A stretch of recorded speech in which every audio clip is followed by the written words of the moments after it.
Thank you for tuning in to Ungentrified with Kent Johnson.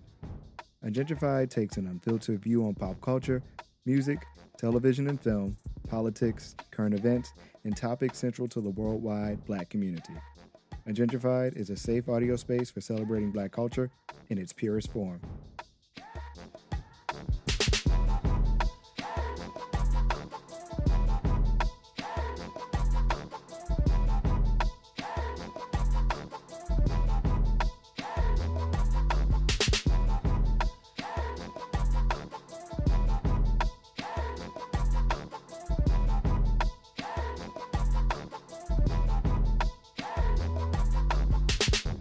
Thank you for joining another very special, I'm getting used to saying that now, very special episode of Ungentrified. And of course, I have one of my favorite people in the world, B, with me. Hey. And we got some things to talk about. So, episode 6 of season 3 of Issa Rae and HBO's Insecure, also known as Ready Like. Which is, we're coming back from the surprise at the end of episode 5, where Lawrence is back. Ooh, yay.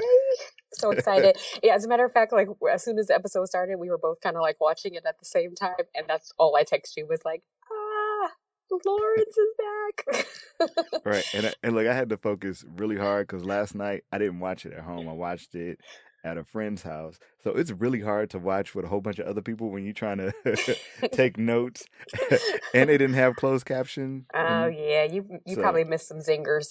Yeah, so I was listening really hard and trying to focus and still trying to be a part of the conversation that was going on while watching it, but I got enough. It was a lot to take in this episode. But so we got like a previously on Lawrence kind of recap. And I liked it. That brought us up to speed. Sorry, that sounded nasty. Yeah. Well, I liked Lawrence, it until he got chlamydia. Yeah, I was like, it was nasty. Lawrence was raw dogging all up and down LA. Yeah, that's nasty. And nasty. Yeah, I didn't like that. You didn't like. I appreciated that he did actually catch chlamydia, because it was like, okay, now that should shut the condom brigade up at least for a little bit. Yes, I was thinking the exact same thing. I was like grossed out, but then I was like, the PSA, like, we didn't show the condoms, but here is why you should use them. Right. Mm-hmm. Yeah, so they definitely did that. That should quiet folks down for at least an episode. But my favorite part of the recap was that we got to learn a little bit more about Chad and that he got left at the altar by his wife. Well, I mean, ex-fiance, former potential wife, yeah. But we knew that was going to happen because he was tearing that. Like, that was like a sham of an engagement from John. Like, I'm surprised they lasted all the way to almost getting married. Right. It just reminded me of all of the Chads that I know, and sometimes an Abel. I'm sorry, ladies, but yeah, I was just like, "Ooh, that hit home for me as being the friend and having to deal with the Chads of the world and the fuck foolery that they do to their women." But yeah, I think it kind of leads the way to now we get to see Chad as single, which is going to be even worse. If Lawrence is back. If we thought Chad was a fool when he was about to be married, he's really about to be a fool now. Mm-hmm. Yeah, I definitely know some Chads who are pretending to be excited to get married and still in the streets doing their thing. So it happens. I know some Chads that are married and still doing their thing in the streets.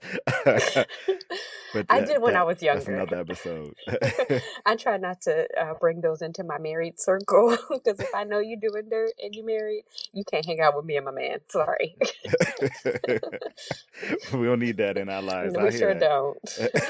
Marriage is a slippery slope. We don't need those extra influences coming on in, because they're gonna have their guys night and be like, "No, but it's cool. You can totally get away with it." Negative ghostwriter. I don't even need you putting those thoughts in anybody's head. Not that I don't trust my husband. I do, boo. If you listening, which I don't think he does, but I do trust you. I don't trust them mofos. So.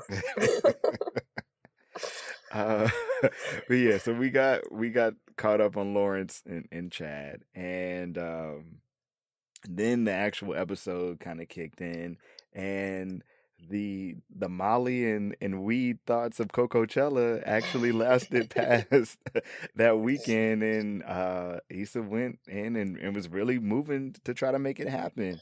Yeah, Uh, raise your hand if you were surprised by that. yeah, Because I my was hand's up. incredibly surprised. Yeah. A, that she remembered. Yeah. I was just more surprised that she like, I mean, not that she has a ton on her plate right now, but I was definitely surprised that she just like jumped into, I mean, we don't know the time lapse, but she definitely jumped right into it. So I was, although she wasn't actually planning, like she was there jumping in, but she clearly hadn't done any research beforehand. So, Right. but that sounds like Issa.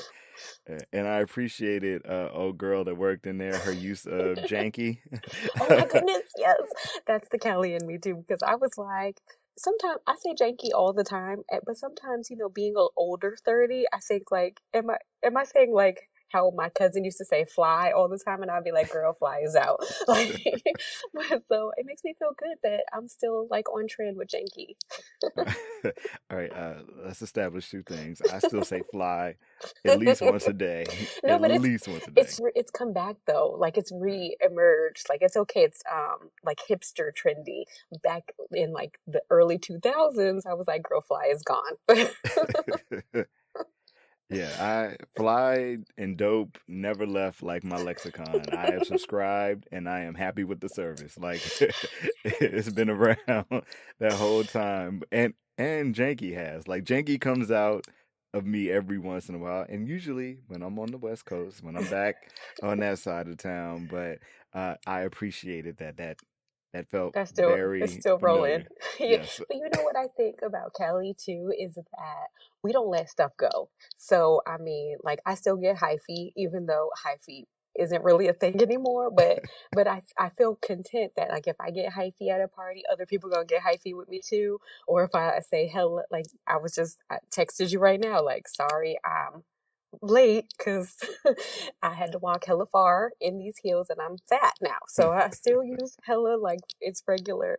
And I don't think Kelly lets go of stuff. Like we still dropping Snoop Dogg and Dr. Dre like it just came out. Yeah. Yes.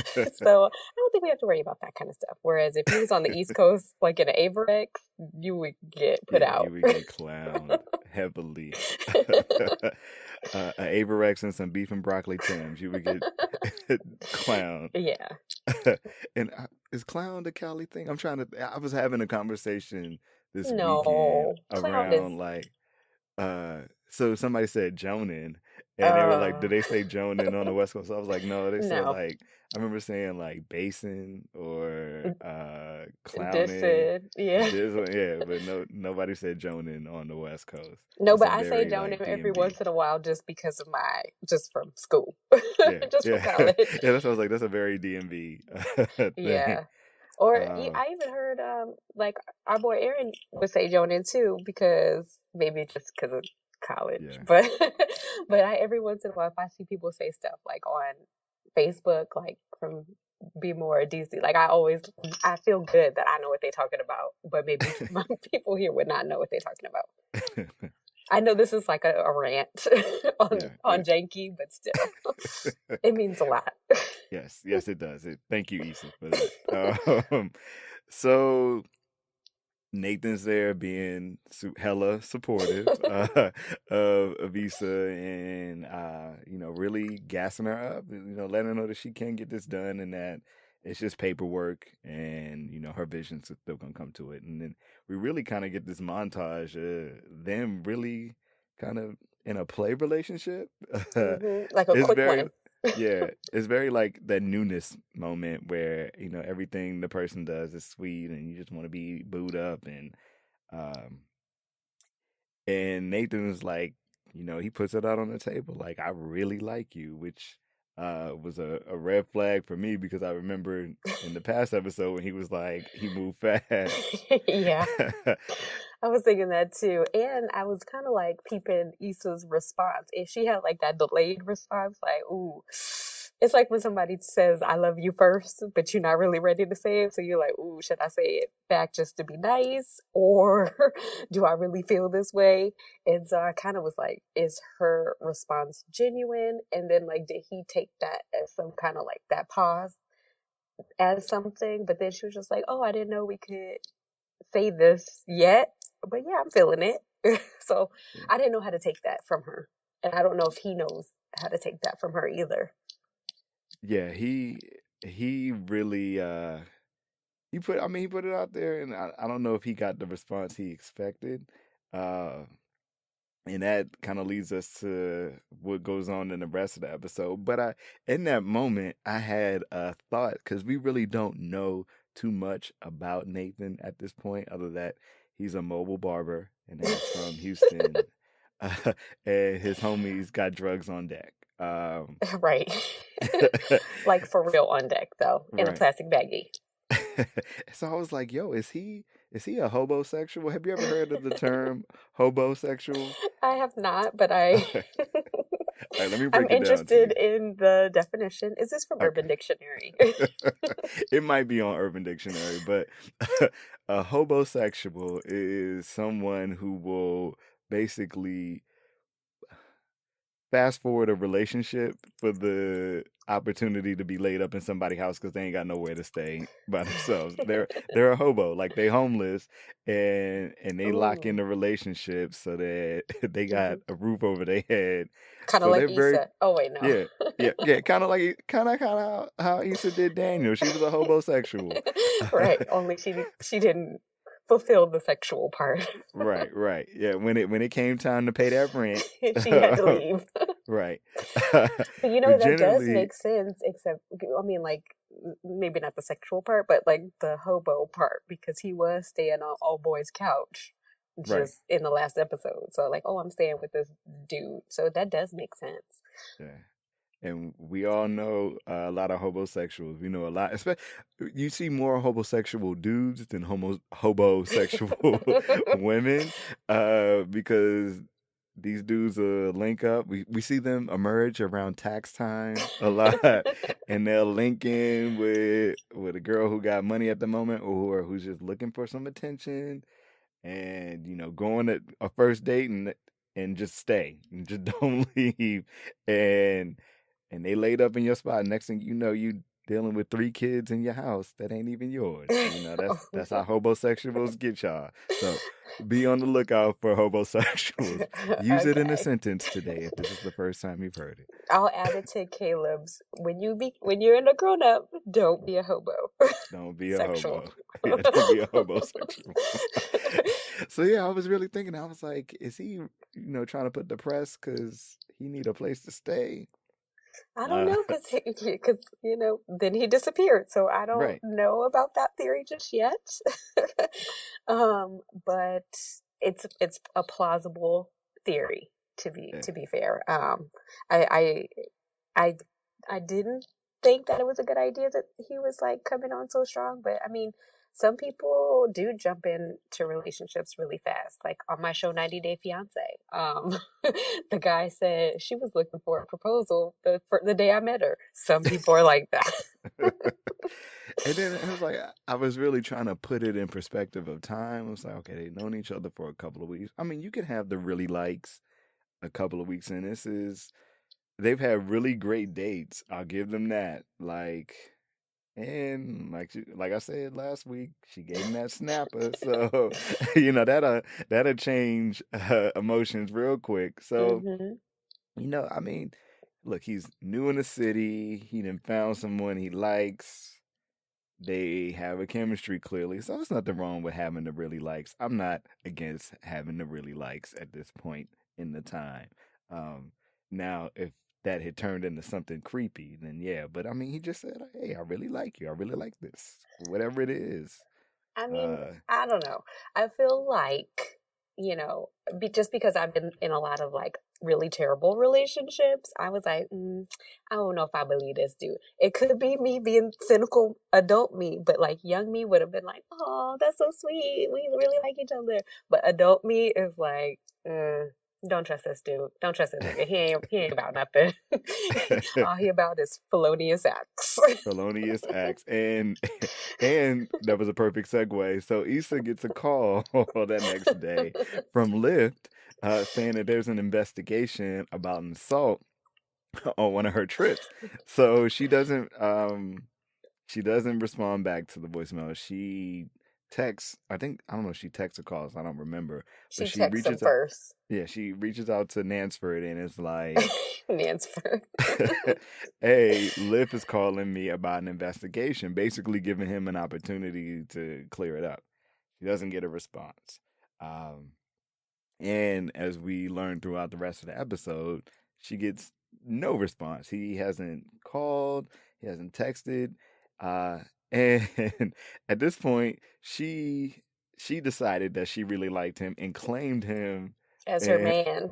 right. So, she was ready to put him out there and, put that relationship status change on Facebook, and he ghosts. Like he ghosted her. Like he's just gone. We don't know Mhm. where Nansford is right now. So, um I know she's kind of feeling awkward. And this is the thing that I always tell people is like, look, don't put your boo out there unless you're ready for everything that's gonna come with it. You got to be sure about whatever you in before you go telling other people about it, Mhm. because it may not be something. Right. It's like announcing a pregnancy. Like you Yeah, gotta you gotta give it that like that nurture time before you let other people in, right? Like you want to make sure that everything is going well and this person's in for the long haul before you're like, hey everybody, and then because that outside influence too, like doesn't always bode well.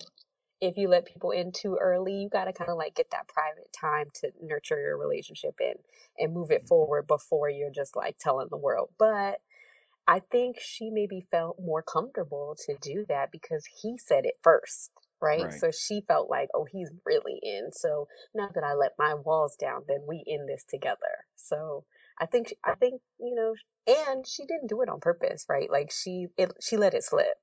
She was right, just right. talking about her boo, and she was like, please, you're not fucking my man. So you, because Kelly can't remember her. It's not like a Her dick. felonious Yeah, I acts. don't know like what to call their relationship if they just bone in and they don't know each other's names. But it's like a continuous bone. That's weird Right. to me. But um but yeah, so I don't think she meant to let people in just yet, but her subconscious was just like, yeah, that's my man. That's my boo. Yeah. And speaking of people from Nathan's crew, so Andrew, who was, we don't know exactly his ethnicity, but we know he is non-black, and they are painting him as Asian. Uh, Uh-huh. my inclination is he could be Filipino. Uh, What's Filipino? It's like South Pacific yeah, but Islander. we don't know for sure. But he has Molly's jacket that got left at Coachella on the ground, in her drug-induced stupor. But Hmm. she's been so embarrassed that she hasn't set up a time She to should be pick it up. embarrassed, yes. Mm. But I, But I she, agree with Issa because I would have. He must like her because I would have been like that jacket gone, girl. right, that was right, that was ages ago when you acting a fool. right. You don't want this jacket; it don't want you. All You're right. right. But I will say this. Me and my husband, like on one of our first real dates, not like our first real date, but like the one where we were really trying to be together. I did get really, really wasted.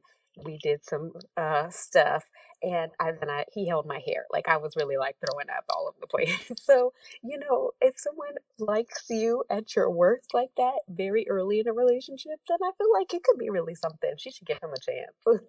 Right. And at this point, she's already put out there. I think she told him when she was on the Molly, like all her Hmm. business. Yeah, the So, oversharing. yeah. And so they finally meet up and he hit her with the slick mouth and was like, "Yo, let me take you out." And she put him on pause for a second. And Kelly and Issa were kind of like, "What you Why? doing? Yeah, Yeah, you ain't got why?" nothing else to do. Right. And it brought up a point that Issa Rae, the human, the real person, has had to deal with recently with she got some backlash from an excerpt from her book where she said that black women should date Asian men because this was around the time where a study had come out that the two most or least desirable people on like dating apps were black women and Asian men, and there was uh, like a little documentary done around like there being groups where black women and Asian men were connecting and dating and all of Oh, I that. wish I So would have found that back in my dating days because I really like I'm not gonna like do a tangent because I could go on for years on this subject and I will not. I probably have lost some friends over this subject matter because I feel very strongly about it as well. Like, you know, finding my black king and having black love and all this.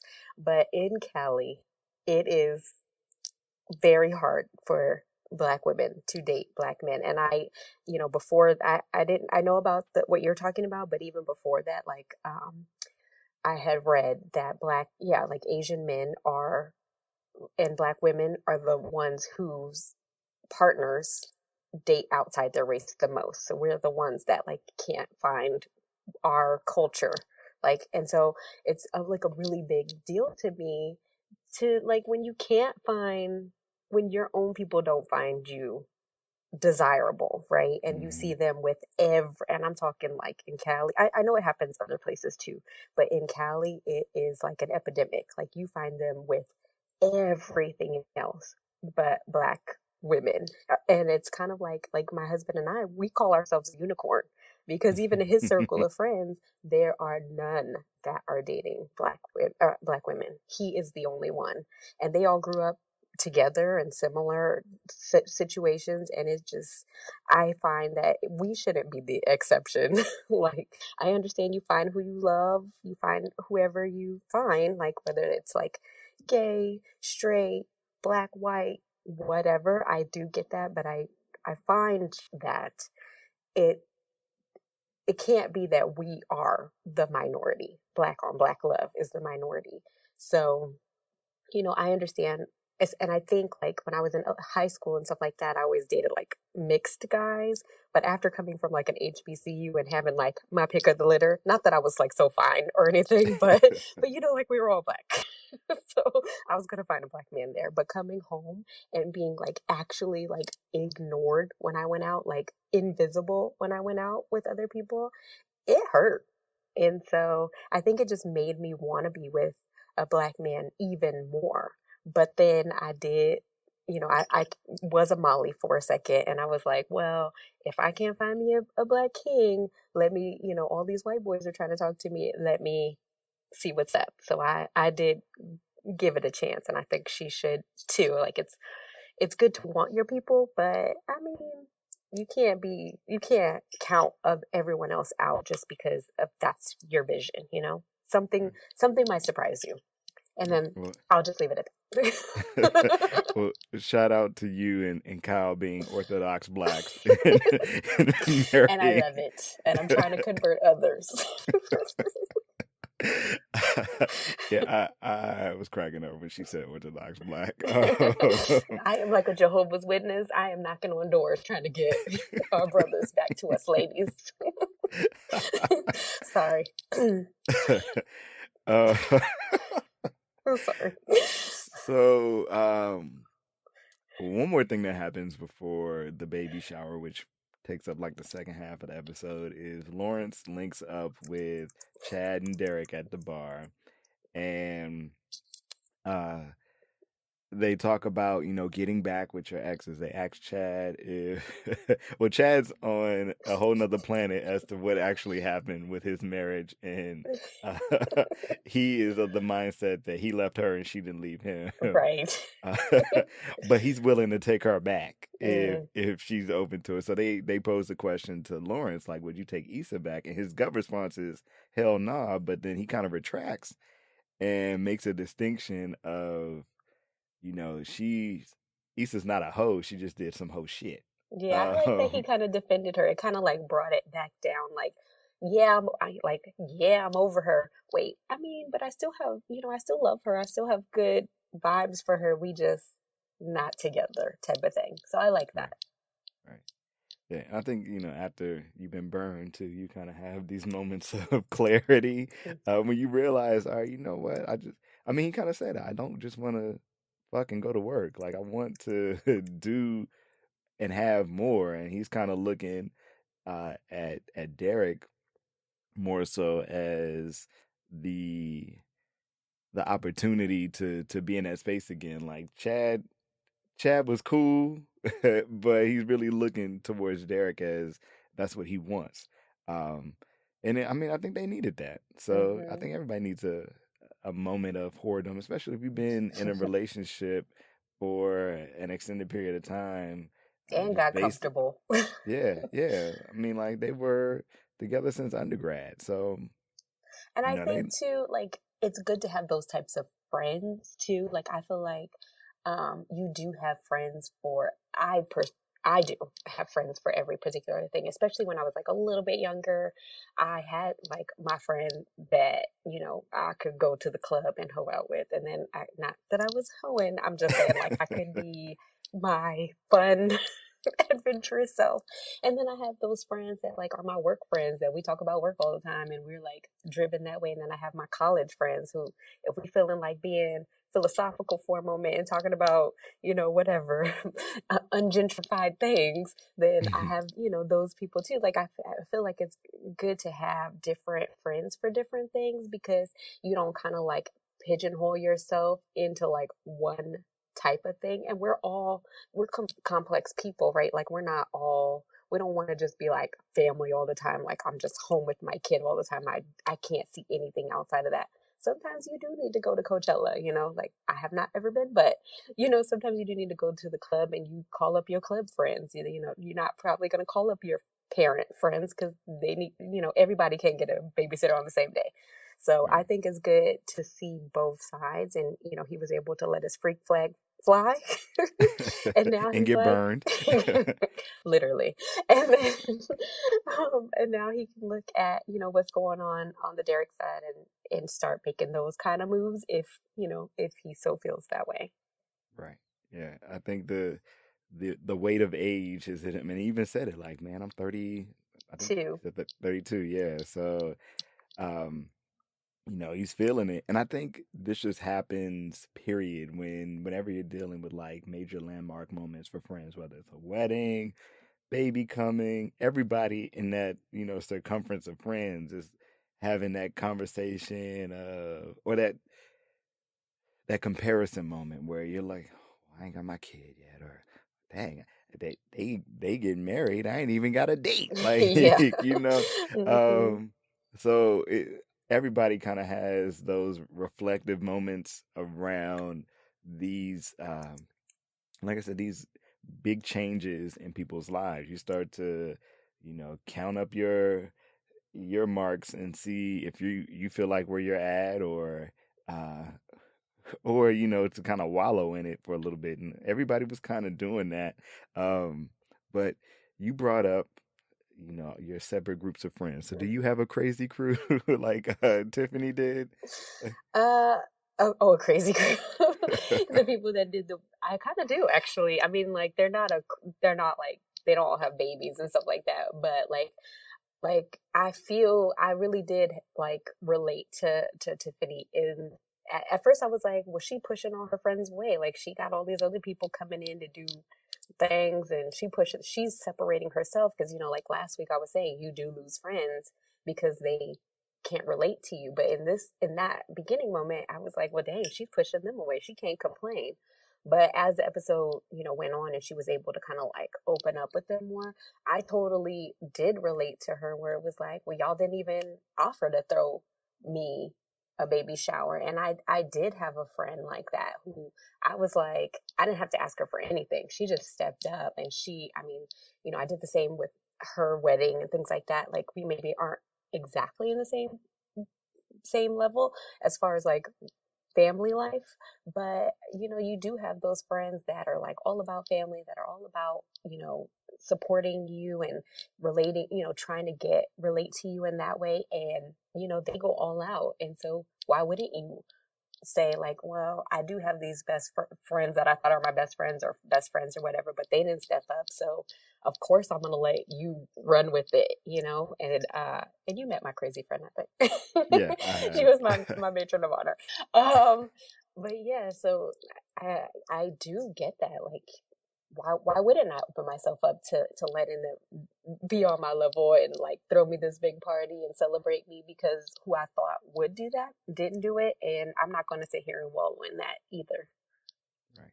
And it's a reminder that look, whatever you got going on, it's still like celebrate, the big things that are going on in your friend's life. We all gonna have shit going on. It's Mm-hmm. always something going to be in the way. Nothing's ever going to be perfectly clear for you to do these things, but you got to celebrate your folks if they're your folks. It's And true. I liked that she said that too. Like nothing's gonna stop. Like life is gonna continue to go on, but you make time for what you want to make time for, right? Like I think, not to like put our business out there, but I think that's something that you and I, living on two different coasts, I think we, over this 20 something years of friendship, I think we've done really well at making, going outside of our comfort zone to make sure that we're there for big moments. And so I think that, you have friends for everything, right? You have some friends are your family and they're, you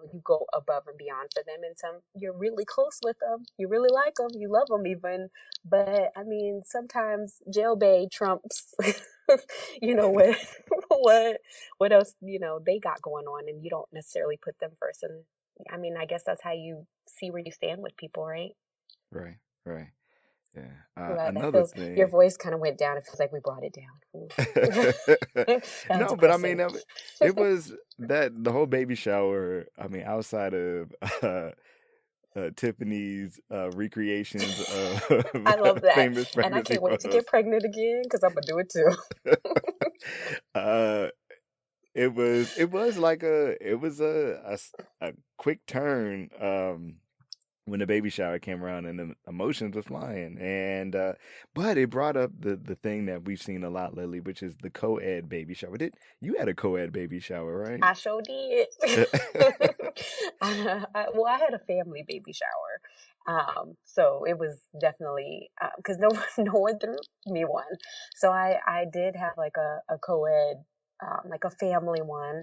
And then I had like a co-ed one at work, obviously. So yeah, I think, and then we had like our, which they didn't end up doing, which was the, where you announce the sex of the baby. I forget, what do you Mm-hmm. call it?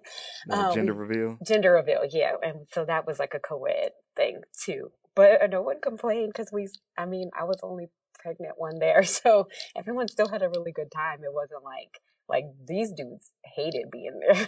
Right, right. They was like, ooh, throwing daggers. Yeah, and I was like, I'm thinking of all of the co-ed baby showers I've been to. I mean, I've had as good of a time you could have at a baby shower as a guy, but I mean, it's usually like the guys are wherever near the grill, drinking, doing whatever. It's a regular party. It Hmm. just happened to be pink and blue around. Yeah, but I Um, think hers leaned more towards baby shower, where they're doing I'm not that kind of person where they're doing games and all this like decorating baby onesies, and so I could see where maybe the guys was like, nah, I'm not trying to do that. I'm not trying to eat pretend poop. oh, speaking of the pretend poop, so Lawrence is there, Issa's there, Dro is there, Ugh. Molly is there. Uh, Dro and but Molly. There's a lot of drug names in this show. Just kidding. Yeah, they so Molly and I'm sorry, not Molly, Issa and Lawrence, just do the inevitable and, talk. And they actually have a really refreshing conversation. And especially when Lawrence had the opportunity to be like, oh, so basically you me now. Yeah. Yeah. Oh my God. And I told you, like, that's how I felt he was going to be like, and he totally didn't. So I was wrong about that. And I enjoyed that interaction. Yeah, you know what that is? It's growth. Shout out to Kelly. But yeah, like they had a really adult conversation. Uh, there was a little bit of flirting. Or at least Hmm. I took it as such. I did But too, but then she was like, "Nah, I'm totally over him." So I didn't expect that. I mean, I could see that side of it as well, but yeah, I thought they had like a really cute little banter back and forth, and I really it like made my heart smile. I was like, "Oh, that is like really cute." I enjoyed that interaction really well. right, and then it was like pan to Molly, and she gave that face that I think every person has made before. Where you like, oh, it looks so good for them. Let me go try and see. Yeah, if they can do it, I can too. Womp Right. womp. Right. She walked up to Dro and Dro had all of the smoke.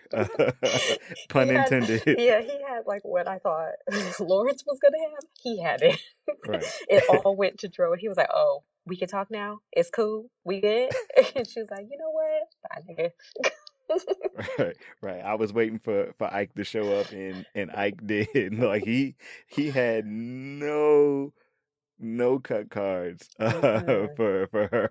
He was he ain't had no time. He was done. Yeah. Which And I so, think is good. Molly needed that.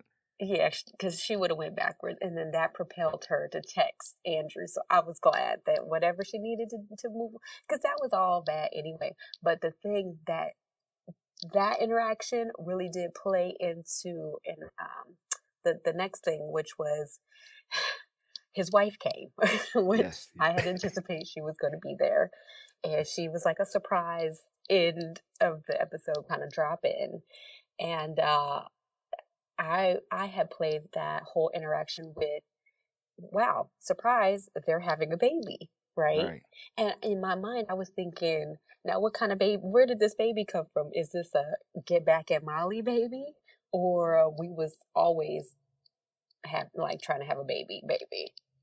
Right. Or hopefully it's his baby because I mean we understand that they are both accepting of this open relationship. That is to be our understanding. Hmm. Uh so I didn't you think know about that, but you're right. right. Could be the mailman's. Yeah.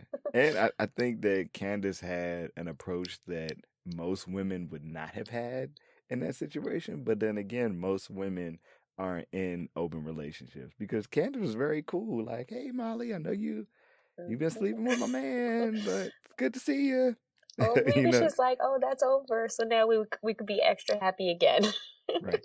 And I mean, admittedly, she does have like a trump card in the sense of, oh, whatever y'all was doing, it's cool because I got a baby. Right. So And we married. yeah, because y'all do that. Y'all know y'all do that. Y'all love to pull that card. Well, my husband or my baby. So she had that card to Not pull. y'all. That sounds like a Maury episode. I mean, I know I do say my husband a lot, but it's just because y'all don't know his name. But yeah, I think that that might be like an angry baby, to be honest, because he hates Molly right now. Right. So I think that could be an angry baby. It could be like, it could develop into something beautiful, of course. But I think he might have been like, yeah, fuck you, Molly. Ooh, I hate you, Molly. While he was like hooking up with Candace. So we have a weed baby and a hate baby on Insecure right now. Uh, but Yeah. and then we also have a baby that doesn't like somebody. Well, at least according to Kelly. So Why that uh, baby hate me? He do. right. So Kelly rolled up to the shower with cupcakes, and they was trying to play her cupcakes, They were, and and I was mad for her because it takes a lot of work to make cupcakes, and then you got to do the frosting, and she researched the recipe, and she put a lot of thought behind it about the light skinned baby with the little little bits of chocolate, and she did a lot, and so for them to say that those were backup cupcakes, oh, I wanted to jump through the TV. I was like, bitch, no, I got you, Kelly. yeah, that definitely triggered Kelly, and she was like, "I gotta go." So I'm she surprised she walks out. stayed. Yeah, yeah, I was surprised too. They walk out, and there's really like this big blow up, and Kelly's kind of like, Issa and Molly got each other. We know that they the close ones. You and Hmm. I, in reference to Tiffany, are we're supposed to be the dynamic duo, and you've been playing me. And it comes to find out that in that conversation around them not stepping up to plan the shower, Kelly actually did, Hmm. and Yeah. Tiffany kind of played her to the wayside. Yeah. So Kelly was like, I'm trying to show you that I'm in it I'm for your the long best. haul. Yeah, Yeah. and you playing me, Aw. uh, and it hit home like that's a trigger. I mean, I think everybody kind of feels that when your friends are bringing on a baby. It's like what's gonna happen going forward, and we already got Tiffany's side of it last week, but now we really kind of see Kelly's side. Like she feeling left out in this. Hmm. And we kind So of like had pegged that too, like early on, like, oh, this is going to make people think about where they are in their relationships, is going to make people think about like how life is going to change. And so I feel like everybody has gone through that a little bit, like at one point or another this season with this whole baby coming. And I felt really bad for Kelly because I was like, yeah, like life does change, but you still got to make time for your friends or make time for their stuff too, or let them in, let them come be a part of your kid's life. They might drop off or not, but if they want to be there, let them be there for you.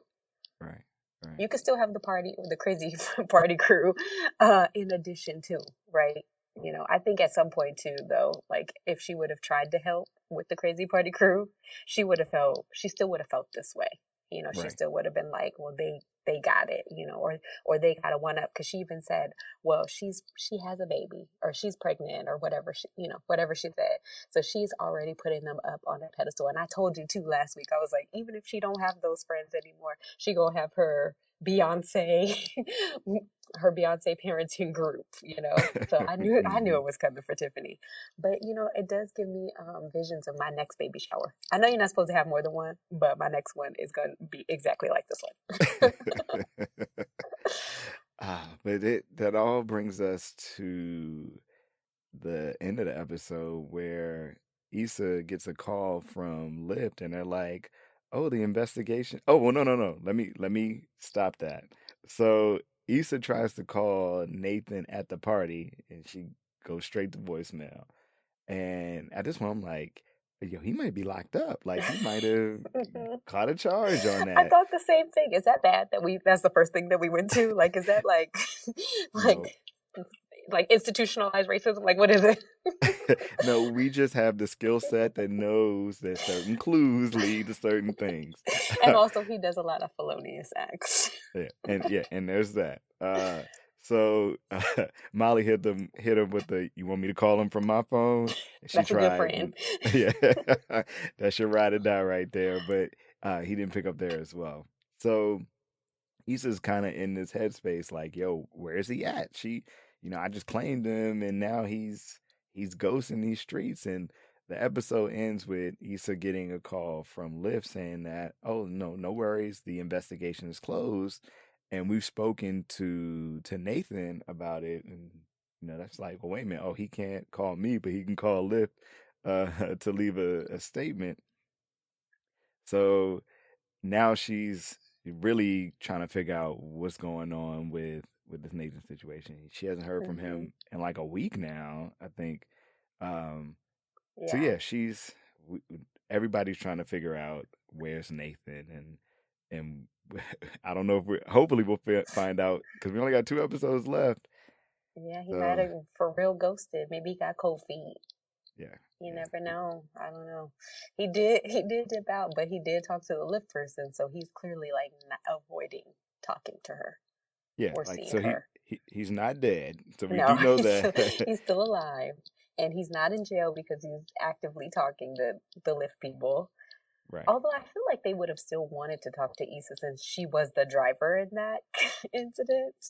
I feel like they would have wanted, they couldn't have closed the investigation without hearing her side, and then she doesn't know what he said. Like, to me, that was like odd.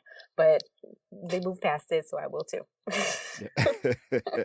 So yeah, so we don't know where Nathan is. We don't know where Kelly is because Kelly did eventually leave the party. And it leaves us, like I said, with 2 episodes left. The next episode is titled "Obsessed Like." She's gonna be obsessed about Jail Bay. Right, trying to figure out, and people are starting to paint him as Jail Bay, if Yeah, yeah, I'm so I'm or I'm Prison Bay. progressing. I'm progressing that. Yeah. So who knows what's gonna happen, but they got a lot of space to cover in 2 episodes. Hopefully, we get an extended episode like they did last year for the finale. But yeah, it's a lot of things to wrap up, especially now that we have Lawrence back in play. So hmm Yeah, I'm hoping that they, even if it's just a friendship, I think that I really like their interactions. I hope we get some more of that. yeah, yeah, yeah. I like how we're slowly starting to kind of flesh out everybody a little bit more. hmm Uh, I'm glad yeah, he's back, like with a for real storyline too. Like it wasn't just a drop in. Like, ooh, I ran into him. Like, I'm glad that they're bringing him back into the fold. right, right. And so we probably gonna see some more Chad too. Yeah, yeah. Which I'm always down for. So, His old judgy drinking. right. So, again, thank you guys for listening to Bianca and I laugh about uh, last night's episode of Insecure. We do these every Monday as long as life doesn't get in the way after an episode airs. And that means we only have 2 more times to do this Aww. before the end of the season. Of course, if you like what you heard, there are other episodes. I talk about other things outside of Issa and her crew. So every week I drop an episode covering topics that are impacting or things that are created by the Black community. Of course, you can find out more about the show at ungentrifiedpodcast.com and on Instagram and Twitter at ungentrifiedpod. Um, and I have started a Patreon account. So if you want to support your boy with $1 or two, uh, go ahead and do that as well. That Black link is folks. on. Hey, this ain't cheap. Uh, that link is on the site, but if you want to do it right now, it's patreon.com/Kent W. Johnson. Of course, the other thing that you can do, which is free, is go on to your favorite podcast listening app and leave me a review and subscribe. Those help me immensely in the grand scheme of things. So check us next Monday as we recap episode 7, which would be Obsessed Like, and we'll talk to you guys then. Peace. Bye.